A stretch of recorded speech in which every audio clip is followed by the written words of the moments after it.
이제 오랜만에 또 고린도전서 12장으로 들어와서 좀 살펴보고, 그다음에 이제 우리가 하이데베르크 요리문답은 사도행전 저기 신앙 고백을 하는데, 신앙 고백의 마지막 부분이 남았거든요. 그래서 그것을 또 연속 한 2-3주 하면 이제 그 사도신경회가 끝나게 됩니다. 오늘은 고린도전서 12장, 그리고 굉장히 관심이 많은 은사에 관련된 내용들이 오늘 본문의 내용인 것입니다. 살펴보도록 하겠습니다. 자, 사슴은 뿔이 있죠. 사슴은 저렇게 뿔이 있습니다. 그렇다고 뿔이 있다고 해서 다 사슴일까요? 그렇지는 않죠. 뿔이 있는 동물이 또 뭐가 있죠? 소가 있습니다. 소도 있고 또 뭐가 있죠? 염소도 있습니다. 제가 찾아보니까 막 뿔이 3 개씩 4 개씩, 어떤 건 6 개씩 난 그런 염소도 있더라고요. 그러니까 뿔이 있다고 해서 모든 동물이 다 사슴은 아닌 것입니다. 우리가 성령의 역사 안에는 불치병을 낫게 하는 기적도 있고 신비로운 역사들이 있습니다. 그렇다고 하여 병이 낫는 기적이 일어나고 신비로운 현상이 일어난다고 해서 다 성령의 역사는 아닌 것입니다.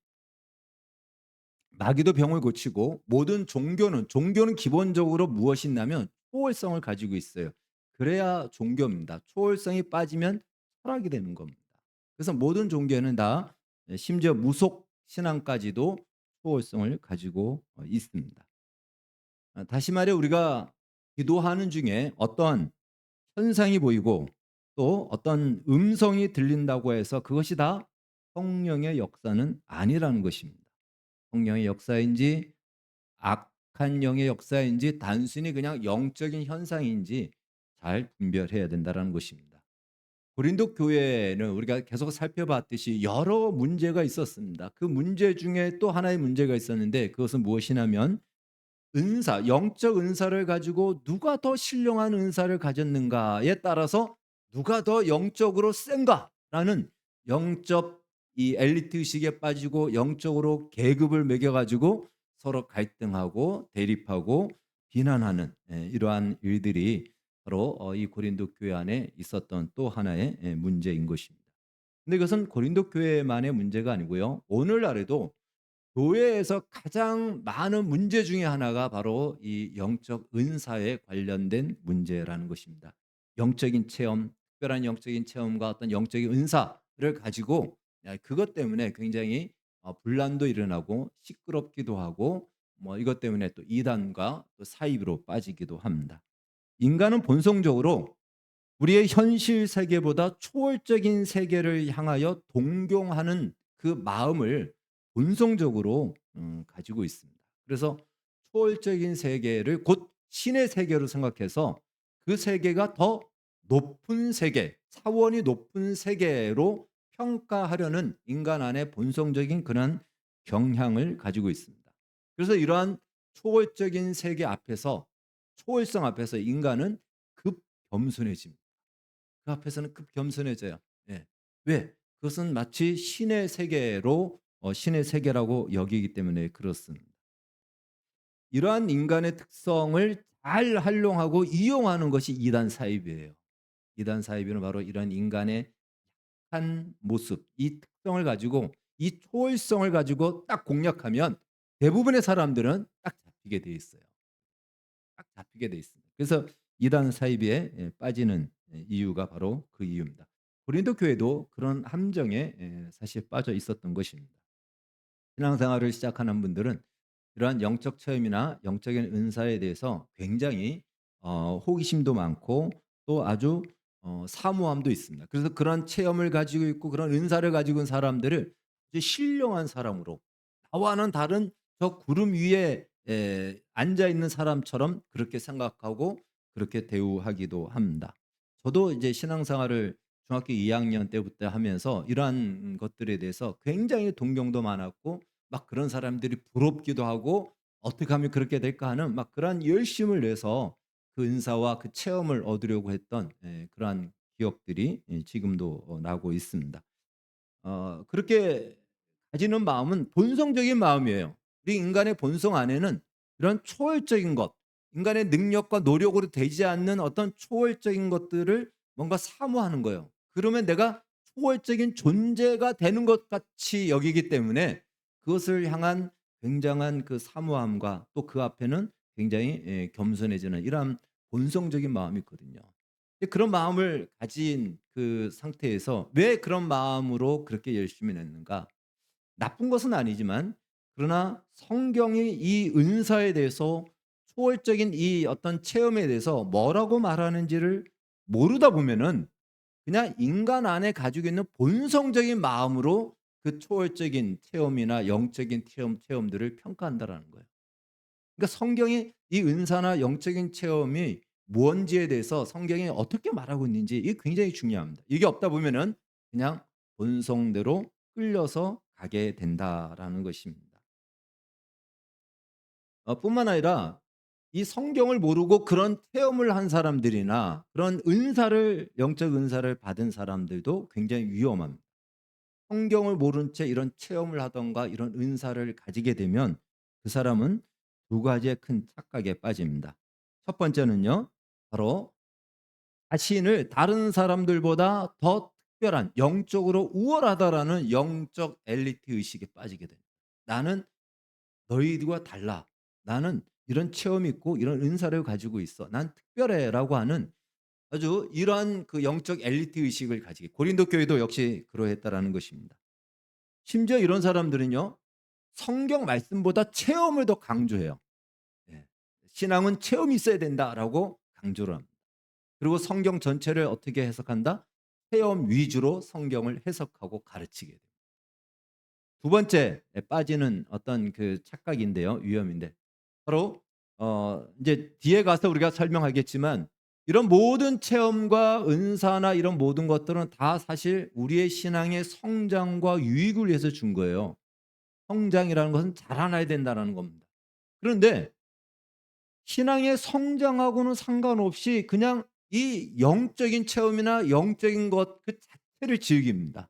그래서 제가 영적 유희에 빠진다라고 이렇게 지금 써 놨습니다. 은사나 혹은 체험을 통해서 하나님이 무언가를 말씀하시고 일을 이루시고자 하는 것인데 그런 것에는 관심이 없고 자신의 그 특별한 영적인 만족, 영적인 유익인 영적인 유희에 빠진다라는 거예요. 그래서 그걸 즐깁니다. 이런 사람들은 계속해서 그러한 것들을 쫓아다니고 그런 영적 체험이 있고 영적인 일들이 일어나는 것을 떠돌아다니면서 그것을 즐기는 겁니다. 영적 유의에 빠진다. 절대로 영적 유의에 빠져서는 요거는 함정에 아주 들어가는 지름길이 됩니다. 영적 유의에 빠지라고 유의의 유의를 느끼라고 이걸 준 것도 아니기 때문에 그렇습니다. 이 모든 것이 다 왜 그렇다고요? 성경이 이것에 대해서 뭐라고 말하는지를 모르기 때문에 그렇습니다. 사랑하는 여러분, 우리의 인생의 모든 그 평가와 바라보는 시각은요. 성경이 기준이 되지 않으면 어떤 시각으로 바라보죠? 네. 자기 인간의 본성으로 바라보게 돼 있어요. 그래서 우리가 새로운 피조물로 바뀌었기 때문에 계속해서 우리는 성경의 시각으로 나와 세상과 인생을 바라보도록 훈련해야 됩니다. 바꿔야 돼. 그렇지 않으면은 인간은 반드시 본성적으로 바라보게 돼 있습니다. 그리고 또 하나 어떤 것을 바라보죠? 세상에서 배운 답습된 시각으로 바라보게 돼 있습니다. 이게 다 무엇이죠? 거짓과 진리를 왜곡시키는 것들이거든요. 그래서 자꾸만 성경을 강조하는 이유가 무엇일까요? 왜 성경을 계속 읽으라고 하고 성경 말씀을 또한 읽고 묵상하고 설교를 들어야 될까요? 성경의 시각, 성경에서 하나님이 뭐라고 말씀하시는지를 우리가 바로 알아야 내 생각대로 보지 않고 나의 본성대로 판단하지 않기 때문에 그렇습니다. 그러니까 우리가 쉽게 모든 것들을 다 우리의 본성적으로 평가하거든요. 교회에 대해서, 기독교에 대해서, 세상에 대해서, 인생에 대해서 다 그렇게 평가합니다. 그런 마음이 들고 그게 쉬워요. 왜? 내 본성적으로 느껴지기 때문에. 세상에서 배운 대로 말하기 때문에. 근데 성경은 뭐라고 말하는가? 그것이 우리 그리스도인이 가져야 될 중요한 시각입니다. 그러니까 이 특별한 영적 체험이나 은사에 대해서도 본성적으로 생각하면 저들은 우리가 근접할 수 없는 어떤 초월적인 세계에 있는 것 같아요. 근데 성경은 과연 여기에 대해서 뭐라고 말하는지 이 부분을 오늘 우리가 살펴봐야 이러한 그 거짓된 혹은 잘못된 함정에 빠지지 않게 된다라는 것입니다. 특별히 오늘 본문 2절 말씀에 보면은 이렇게 얘기하죠. 그들이 끄는 대로 끌려갔다라고 얘기합니다. 기준이 없으니까 올바른 시각이 없으니까 영적으로 뭔가 보이면 보이는 것이 이것이 그냥 영적인 체험대로 그냥 끌려가는 거예요. 뭔가 들리면 들리는 대로 그냥 끌려가는 거예요. 분별이 없어요. 기준이 없어요. 그것이 성령이 인도하시는 것인지 악한 영이 주는 건지도 모르고 그냥 끌려가고 그냥 따라간다라는 것이죠. 그래서 오늘 본문도 그렇게 얘기하죠. 여기 고린도 교회 성도들은 대부분 이방인이었거든요. 그러니까 이방인들 전부 다 이방 종교, 이방 신앙을 가지고 있었는데 너희들이 이방 신앙을 가질 때 바로 그 우상이 끄는 대로 그냥 끌려다녔다 이거예요. 근데 지금은 그래서는 안 된다는 겁니다. 기독교 안에서도 똑같이 체험이 있다고 해서 그 체험이 보이는 대로 들리는 대로 끌려가면 안 된다라는 것을 오늘 사도 바울이 우리에게 가르쳐 주고 있습니다. 특별히 우리 각자의 삶이 어렵고 현실이 힘들면요. 이러한 영적인 체험에 더 집중하게 되고 더 마음을 빼앗기게 됩니다. 왜 그럴까요? 나의 이 현실을 초월의 힘으로 해결하고 싶어 하는 그 마음이 굴뚝 같기 때문에 자꾸만 그걸 의지하게 되는 겁니다. 마치 세상에서 우리가 힘들면 인생이 힘들면 다 어디 가요? 세상에서 뭐 보러 가요? 점 보러 가는 거예요. 똑같습니다. 우리도 그런 유혹에 빠질 때가 바로 힘들고 어려울 때. 그때 쉽게 빠질 수가 있다라는 것입니다. 지금도 많은 크리스찬들이 이런 상황 속에 놓여 있고 심지어 그래서 이단에 빠지기도 한다라는 것이죠. 우리도 말씀으로 제대로 이렇게 무장되어 있지 않으면 언제든지 우리도 그렇게 치우칠 수 있고요. 한번 그렇게 빠지면요. 돌이키기가 너무너무 힘듭니다. 예, 그 영이 딱 잡혀 있기 때문에 돌아오기가 정말 어렵습니다. 그래서 오늘 짧은 시간이지만 말씀을 통해서 은사가 무엇인지 그리고 가장 중요한 것이 하나님께서 이 은사를 왜 주셨는지를 우리가 분명히 알면 그 초점만 놓치지 않으면은 그런 함정에 빠지지 않을 수가 있는 것입니다. 자, 먼저 은사라는 말, 은사란 말을 우리가 특별하게 은혜와 은사를 구분하는 사람들이 있어요. 뭐 구분해서 이야기해도 되지만 사실 은사라는 말 자체가 문자적인 뜻이 무엇이죠? 은혜로 주어진 선물입니다. 은혜의 선물 그것이 은사예요. 특별히 어떤 초월적인 뭔가 그 능력을 향하는 것만이 은사가 아니고 은사라는 것 자체가 은혜로 주어진 선물, 예, 기프트예요. 기프트. 그 전체가 은사라는 것입니다. 한마디로 우리가 은혜로 받은 모든 것이 다 은사입니다. 하나님의 은혜와 은사라는 것입니다. 그 은사라고 해서 특별한 것이 아닌 것입니다. 더 특별하게 구분해서 이거는 특별한 은사다라고 얘기할 것이 없습니다. 은사의 종류가 다를 뿐이지 특별한 것은 없다라는 것입니다. 초월성을 더 높이 평가하려는 그래서 초월적인 어떤 은사를 가지고 있는 사람들이 더 뛰어난 은사를 가지고 있다라고 생각하고 싶은 마음은 다 우리의 무슨 마음이다? 본성에 가지고 있는 마음이지 성경은 전혀 그렇게 얘기하지 않는다라는 거예요. 하나님은 필요에 따라 이런 은사를 주시기도 하고 저런 은사를 주십니다. 필요에 맞춰서 주시는 것이지 무엇이 더 우월하고 무엇이 더 특별하고 무엇이 더 뛰어나다 그런 은사는 없다라는 것입니다. 사실 예수를 믿는 사람이나 믿지 않는 사람이나 다 하나님의 은혜를 받았습니까? 안 받았습니까? 은혜를 받았습니다. 예, 고린도서 4장 7절에 내게 있는 것 중에 받지 않은 것이 무엇이 있느냐? 다 받은 것이 아니냐? 다 하나님의 은혜로 받은 선물이지 않냐라고 말씀하고 있습니다. 그래서 이것을 우리가 조금 더 구분하기 위해서 두 가지로 나눕니다. 바로 은사, 예, 은혜는 신자나 불신자 모두가 하나님의 은혜를 받는 것을 가지고 일반 은혜, 일반 은총이다라고 얘기합니다. 자, 저기 써져 있죠. 신자, 불신자 모두에게 주시는 은혜. 무엇이 있죠?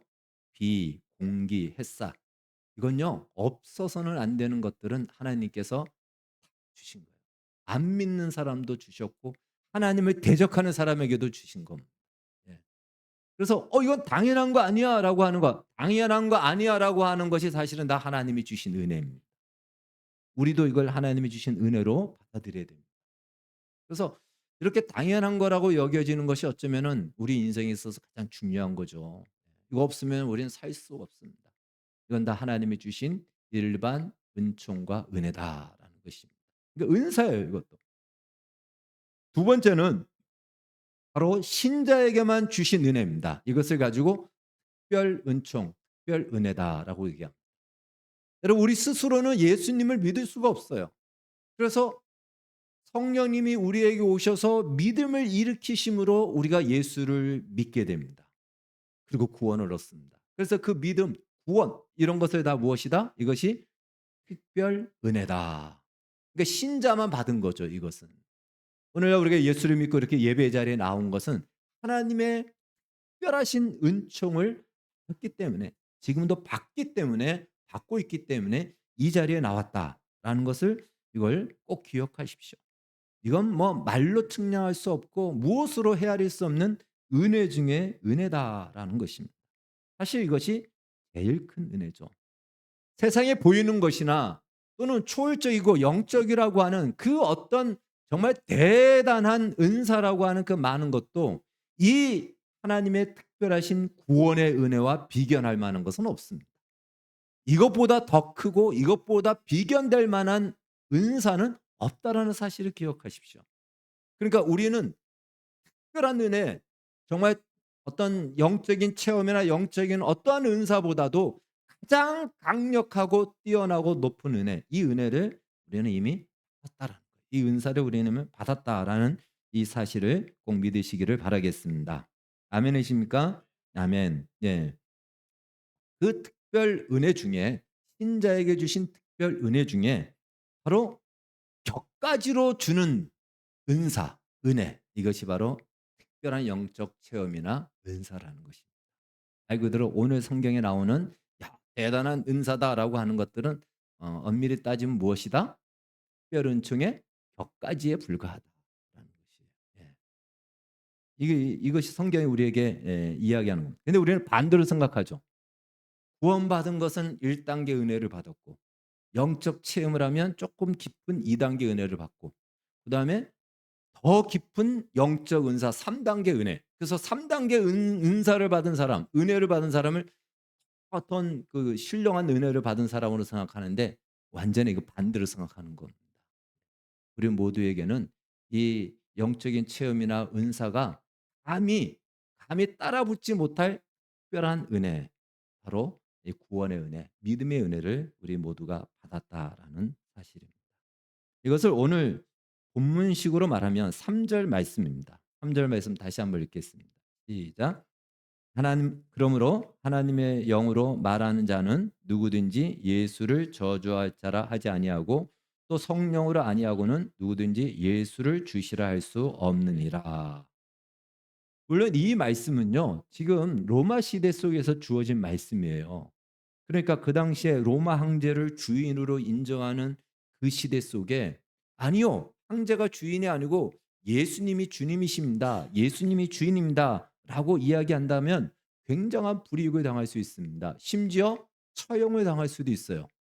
그러한 불이익과 위협 앞에서도 예수가 주님이십니다. 예수님만이 주인이십니다라고 말할 수 있다라는 것은 제정신 갖고 할 수 있습니까? 없죠. 성령이 아니고서는 말할 수 없더라. 그러니까 예수님이 주님이다라고 말한다는 것은 성령이 너에게 임한, 당신에게 임한, 너희에게 임한 가장 강력한 증거다. 이걸 지금 사도 바울이 가르쳐주고 말해주고 있는 것입니다. 성령의 나타나심이다. 오늘 본문에 나오면 성령을 나타내심이다라고 했을 때 이 나타내신다라는 것은요. 쉽게 말하면 안에 있는 것을 밖으로 드러내는 거예요. 성령이 있다면 성령이 있는 증거가 뭐냐? 하고 했을 때 그것이 밖으로 발현되어지는 것이 성령의 나타나심이에요. 이런 말은요. 사실 지금도 어떤 영적 사역하는 데 가면은 많이 쓰는 말이에요. 성령의 나타나심이란 말을 많이 써요. 성령의 증거죠. 증거가 어떤 현상으로 나타나기도 하고 은사로 나타나기도 하고 체험으로 나타나는데 가장 강력한 분명한 증거가 무엇이다? 어떠한 경우와 상황 속에서도 예수 그리스도를 주님으로 믿고 고백하는 자신의 구원을 시인하고 구원을 인정하고 확신하는 것 이것만큼 성령의 강력한 나타나심은 없다라는 거예요. 예, 이건 성령이 아니면 불가능하다. 목숨 걸고 이런 얘기를 뭐하러 하겠습니까? 성령이 아니면은 할 수가 없다. 이것을 먼저 사도 바울이 하나님의 주신 은혜의 첫 번째로 이야기를 하고 가르쳐 주고 있습니다.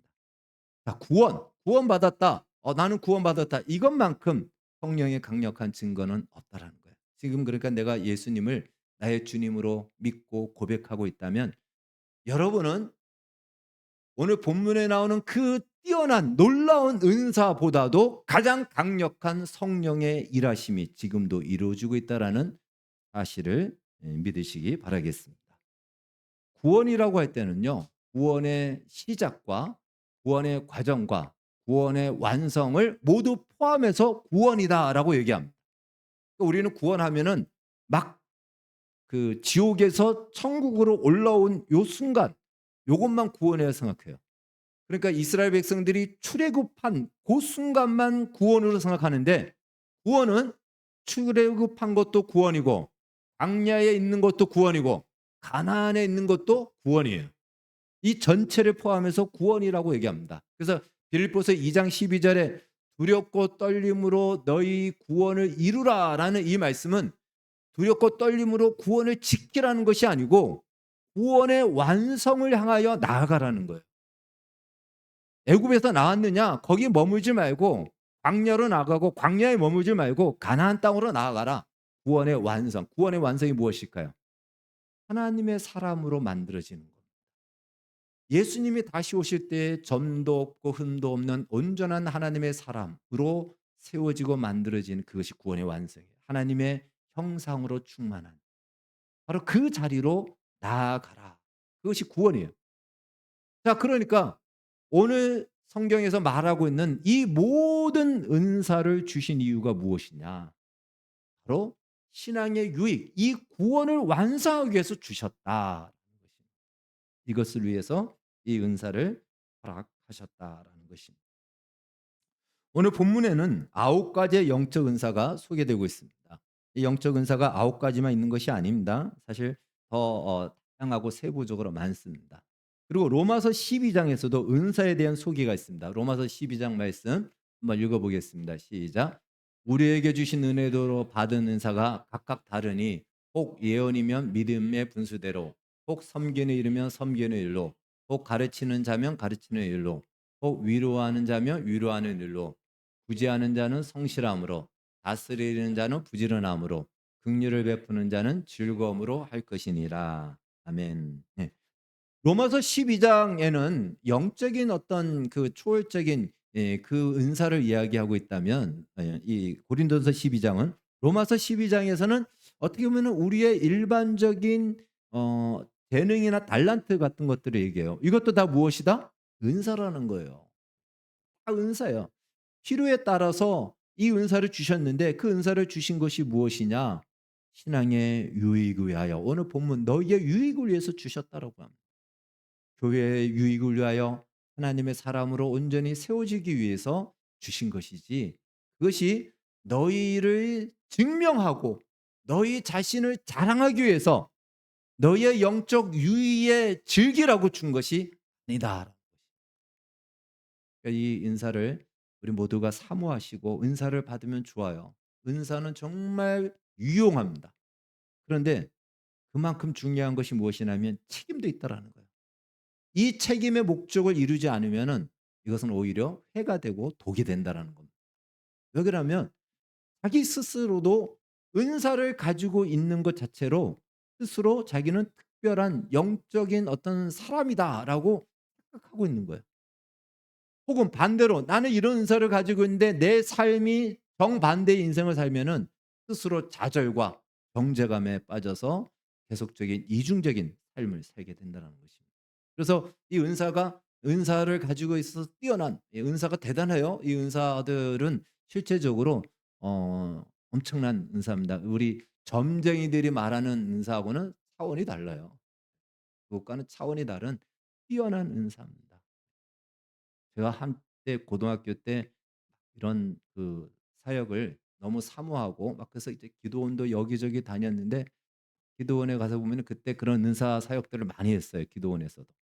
그래서 수백 명이 모여 있는데 그냥 강사 목사님이 그냥 이렇게 하면 이쪽에 한 50 명이 막 쓰러져요, 그냥. 예. 이쪽으로 하면 이쪽이 쓰러지고 뭐 짜고 한 것이 아니고 불특정 다수거든요. 예. 그리고 옛날에 옷을 던지면 막 옷이 떨어진 곳에서 사람들이 막 쓰러지고 막 그래요. 저는 그 영역 밖에 있어서 쓰러지진 않았습니다. 예. 그런 일도 있고요.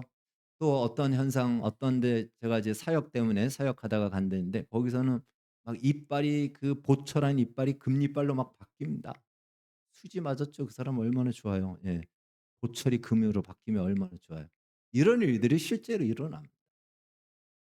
더 큰 기적의 현장 어떤 불치병을 가진 사람이 낫고 소경이 눈을 뜨고 뭐 이런 일도 일어나고 이 거짓이 아니에요. 실제로 일어납니다. 이런 현상. 그리고 선교지에서는요. 막 자연의 어떤 변화들. 예. 비가 오는데 내가 가는 곳만 선교사님이 가는 곳만 비가 안 와요. 비가 안 오면서 목적지까지 가게 되는 이런 일들. 별의별 일들 강력한 은사들이 일어납니다. 그럼 우리는 다 은사의 현상에 다 집중하게 되잖아요. '와 대단하다, 대단하다.' 이렇게 된다라는 것입니다. 그런데 사실 이 모든 것은 다 무엇을 위해서? 우리의 신앙의 유익과 교회를 유익하게 하고 하나님의 사람으로 성장하고 자라가기 위해서 주신 것이지 그 목적에서 벗어난다면 스스로가 오히려 해가 되고 독이 된다. 그래서 잘못된 길로 가서 은사 때문에 망한 사람들이 아주 아주 많다라는 사실을 우리가 알아야 되는 것입니다. 자, 이 영적 은사를 잘 사용하면 정말 큰 유익이 된다라는 것이에요. 지혜의 은사 오늘 성경은 얘기합니다. 지혜의 은사. 지혜의 은사의 대표적인 경우가 바로 솔로몬의 지혜를 얘기합니다. 예. 아기를 가지고 서로가 자기 아기라고 얘기할 때 그것을 정말 지혜의 판결을 내리자 하나님 앞에 지혜의 은사를 받은 겁니다. 지식의 은사. 이건 뭐 지식의 은사 책 한 번 보면 다 안단 말인가? 실제로 그런 일도 있었고요. 우리가 알고 있는 원종수 박사님, 원종수 지금은 목사님이 되신지 모르지만 감리교 권사님이었는데 이분은 이제 서울대 의대를 나오시고 하셨는데 이분은 이렇게 어머니가 신앙이 좋았어요. 그래서 어렸을 때 그 어머니가 어렵고 힘든데도 그 힘든 노숙자들이나 거지들을 데리고 집에서 목욕시켜 주고 없는 가운데 나누어 주고 그 일을 누구한테 시켰냐면 이 원정수 권사님 아들한테 시킨 거예요. 그럼 막 때가 무슨 철갑처럼 떨어진대요. 막 그런 간증을 들어보면. 근데 그렇게 하면서 신앙을 배웠는데 하나님이 특별하게 은사를 주셨죠. 그래서 책을 한번 보면 그게 그냥 사진처럼 박혀서 시험을 치러 가면은 그냥 이렇게 하면 책이 한 장씩 넘어가면서 답이 보이는 거예요. 근데 이제 수학은 이분이 1 등을 못한 거예요. 수학은 풀어야 되니까. 응용을 해야 되니까. 예. 근데 결국 들어갈 때는 1 등을 못 했지만 들어가셔서 의대에 나올 때는 수석으로 아마 제가 졸업한 걸로 알고 있습니다. 그런 은사도 있어요. 그런 지식의 은사도 있습니다. 그런데 그런 지식의 은사고 여기서 지식의 은사라는 것은요. 바로 하나님이 알게 해 주시는 거예요.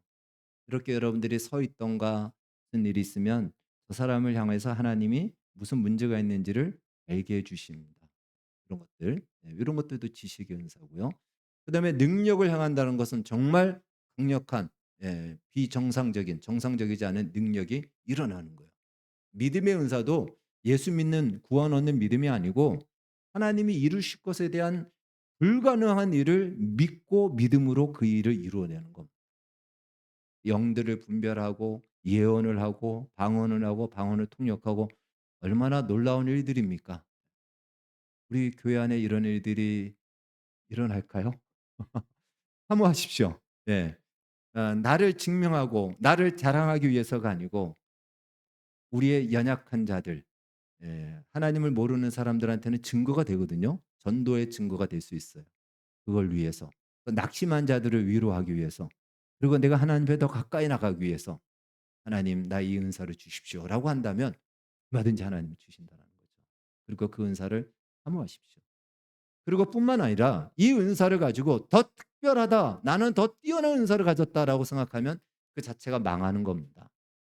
로마서 12장에 나오는 은사들 다스리며 섬기며 구제하며 긍휼히 여기며 이것도 은사라 그랬어요. 예. 교회에는 사실 이런 은사를 받은 사람들이 많아야 됩니다. 그래야 그 안에 풍성함과 사랑이 넘쳐서 연약한 사람들이 그 풍성함을 맛보고 그 안에서 다시 세워질 수가 있는 것입니다. 자, 그래서 은사는 어떤 목적을 위해서 주신 기술과 같습니다. 근데 문제가 예를 들어서 어떤 사람은 문이 걸려 있으면 어떤 문도 이 뭐 작은 철사 하나면 다 따는 사람들이 있잖아요. 그 기술을 가진 사람들이 있어요. 그 뛰어난 기술이죠. 그래서 문이 잠겼는데 열쇠를 잃어버렸다라고 하면 이 기술은 정말 아주 요긴하게 쓰는 겁니다. 근데 문이 잠긴 일이 없으면은 이 쓸 필요가 없는 거죠. 무용지물이에요. 은사란 바로 그런 것이라는 거예요. 바로 목적을 위해서는 요긴하지만 어떤 그 목적이 없으면 이 자체가 목적일 수는 없다라는 거예요.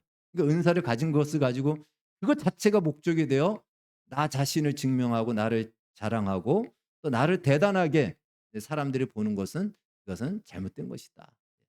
은사는 금방도 말씀드렸듯이 약한 자를 세우고 또 하나님의 살아계심을 증거하고 우리가 하나님의 사람으로 세워지기 위한 목적을 위하여 쓰여지는 기술과 같다라는 것입니다. 근데 이제 실패하는 이유가 은사를 받으면 '나는 너희와 달라.' 이 마음을 가진다라는 거예요. 그래서 초월의 세계에 있는 것처럼 생각해서 사람들을 어떻게 하죠? 그렇지 않은 사람을 함부로 막 대하고 때때로는 공과 협박도 합니다. 아마 그런 지도자들을 여러분들도 본 적이 있을 겁니다. 예. 앞서 말씀드렸듯이 은사의 나타남은 성령이 우리 안에 있다라는 증거예요. 증거로서 이런 능력이 나타나고 이런 은사가 나타난다라는 거예요. 근데 가장 강력한 증거는 무엇이라 그랬죠? 금방도 말씀했듯이 예수님이 주님입니다. 어떠한 상황과 현실 속에서도 예수님이 주님입니다. 이것만큼 강력한 증거는 없다라는 사실입니다. 다른 증거가 사실 필요 없죠. 그렇기 때문에 이 은사는 분명한 목적을 가지고 구해야 되지 단순히 야, 저걸 가지고 있는 사람들 막 사람들이 존경하고 막 따르고 그러니까 구해서는 위험할 수 있다라는 것입니다. 자, 뿐만 아니라 아무리 놀라운 영적 은사를 가지고 있다 할지라도 성경 말씀과 상치가 되고 위배가 되면 딱 멈춰야 됩니다. 예. 성경 말씀에 제한을 받습니다. 하나님의 성경 말씀은 최고의 권위예요. 실제로 미국에서 있었던 한 사건인데요. 이전에도 한번 말씀드렸는데 한 교회에 어떤 그 은사 사역하는 여자 목사가 있었습니다. 근데 그분이 자기 교회 다니는 어떤 유부남 남자 성도를 향해서 이렇게 얘기하는 거예요. 하나님께서 당신의 아내와 이혼하고 이 여자가 이제 혼자였어요. 나와 결혼하라고 계시하셨다. 그러니까 그 남자가 실제로 아내하고 이혼하고 이 여자하고 결혼해서 사는 거예요. 예. 그러면 이 뭐가 잘못됐죠? 예. 하나님 말씀에 성경에 이혼하지 말라라고 하나님 말씀하셨어요. 특별한 이유가 아니라면. 예. 그런데 이건 특별한 이유가 없어요. 그냥 하나님이 그렇게 말씀하셨다 그러면 성경의 하나님과 이분에게 말한 하나님은 지금 다른 하나님이 되는 거예요. 그때는 누구의 말을 들어야 돼요? 성경의 말씀을 제한을 받습니다. 그런데 이제 성경 말씀을 아랑곳 않고 체험과 은사와 영적인 것을 더 우선하면 굉장히 위험에 빠질 수가 있기 때문에 우리가 기억해야 될 것은 아무리 특별한 체험을 하고 아무리 뛰어난 은사를 할지라도 성경 말씀 하나님의 말씀에 제한을 받는다. 그 말씀 위에서 펼쳐져야 된다라는 것을 우리가 꼭 기억해야 되는 것입니다. 자, 사도 바울은 오늘 이렇게 얘기합니다. 1절에 말하기를 나는 너희가 알지 못하기를 원치 않는다. 즉 알기를 바란다라는 것이죠. 무엇에 대해서? 신령한 일에 대해서 너희들이 알기를 바란다. 모르다 보면은 그냥 끌려가서 이상하게 빠지기 때문에 알아야 된다라는 것입니다. 그래서 우리가 성령의 어떤 은사나 특별한 영적 체험을 하면서도 놓치지 말아야 될 것은 성령이 누군지를 먼저 알아야 되는 거예요. 왜? 그 일을 행하시는 분이 성령인데 성령은 과연 어떤 분이신가? 성령은 왜 이 땅에 오셨는가? 성령이 이 땅에 오셔서 하시는 가장 주된 목적은 무엇인가? 그걸 모르면은 성령이 가진 은사를 가지고 성령의 은사를 가지고 엉뚱한 데 쓴다라는 거예요. 여러분 성령은 누구시죠? 삼위일체 하나님이세요. 함부로 내가 마음대로 뭐 이래라 저래라고 할 수 있는 그런 존재가 아닙니다. 성령은 하나님이십니다. 천사하고 달라요. 성령이 왜 이 땅에 오셨죠? 예수 그리스도를 우리의 구주로 믿고 우리를 하나님의 사람으로 만들어 가기 위해서 오신 것이에요. 이 목적으로 오셨지. 그러니까 그분의 모든 은사는 다 이 목적을 위해서 쓰여져야 되는 거예요.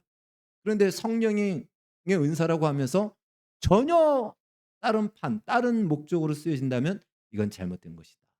그러니까 우리가 은사를 사용하고 체험을 하기 전에도 놓치지 말아야 될 것은 성령을 우리가 알아야 된다는 성령에 대해서 바로 알아야 된다라는 것을 우리가 기억해야 됩니다. 그렇지 않으면 그냥 굉장히 이상한 대로 끌려간다라는 것입니다. 오늘날 첨단의 기술로 건물을 짓는 사람들이 그렇게 멋진 건물을 지어놓고 그 앞에 뭘 지내죠? 잘 지냅니다. 돼지 머리를 세우고 10,000원짜리 50,000원짜리를 입에다 물리고 그 앞에 절을 합니다. 여러분 그 얼마나 정말 엘리트들이잖아요. 사회적으로 세상에서. 근데 그들이 이 말도 안 되는 그런 일을 해요. 예. 그만큼 영적으로 무지하면 그렇게 된다라는 거예요. 왜 돼지 머리여야 되는지를 몰라요. 왜 소머리는 안 되고 돼지 머리여야 됩니까? 예. 예. 그리고 그 돼지 머리한테 그 고사를 지내면 누가 받는다는 얘기죠? 그 절을? 그럼 밑도 끝도 없습니다. 무지합니다. 모르면 그렇게 되는 거예요. 아무리 엘리트라도 그렇게 됩니다. 그러니까 우리 기독교 안에서도 영적인 어떤 사역에서도 모르면은 정말 말도 안 되는 이상한 일, 아까처럼 그렇게 말도 안 되는 그러한 일들을 한다. 지금도 하고 있습니다. 우리 주변에서 이혼하라 그러면 그냥 이혼해요. 이유 없이. 영적으로 잡힌 사람들은. 갖다 바치라 그러면 그냥 갖다 바칩니다. 이유 없이. 성경을 모르면 그렇게 된다라는 거예요. 바로 그래서 오늘 사도 바울이 너희들이 바로 알아야 된다라는 것입니다. 자, 이것은 비단 은사만이 아니고 은사가 있든 없든 우리에게 주어진 우리의 삶의 모든 기회가 다 사실 우리의 유익을 위하여 허락되어진 조건과 상황이라는 것입니다. 하나님께서 오늘 분명히 얘기합니다. 성령의 은사를 주시는 목적이 무엇이다? 너희의 유익을 위하여, 신앙의 유익을 위하여, 너희를 하나님 앞으로 더 가까이 나오게 하기 위해서, 하나님의 사람으로 만들기 위해서 내가 은사를 사용한다. 마찬가지로 우리에게 주어지는 인생의 모든 조건이 은사와 상관없이 우리의 모든 조건도 다 우리의 유익을 위하여 하나님이 사용하시겠다라는 거예요. 그렇게 해서 허락되어진 겁니다. 좋은 조건이든 나쁜 조건이든. 근데 우리는 나쁜 조건이 되면 그게 안 믿어지죠. 눈앞에 보여지는 것이 절망스럽고 좌절하면 하나님을 신뢰할 수도 없고 하나님을 믿을 수도 없습니다. 의심이 오고 원망이 오고 좌절이 오고 절망이 옵니다. 근데 하나님께서는 한 번도 실수가 없으시고 그 좌절의 시간도 그 고통의 시간도 그것도 너희를 유익하는 것으로 사용하실 것이다. 이 하나님을 우리가 알아야 돼요. 이 하나님을 믿어야 되고 이 하나님을 의지해야 되고 하나님 앞에 나가야 됩니다. 그게 쉽지 않죠. 그러다 보니까 어떡하죠? 기도할 수밖에 없어요. 하나님 도와달라고. 은혜를 달라고.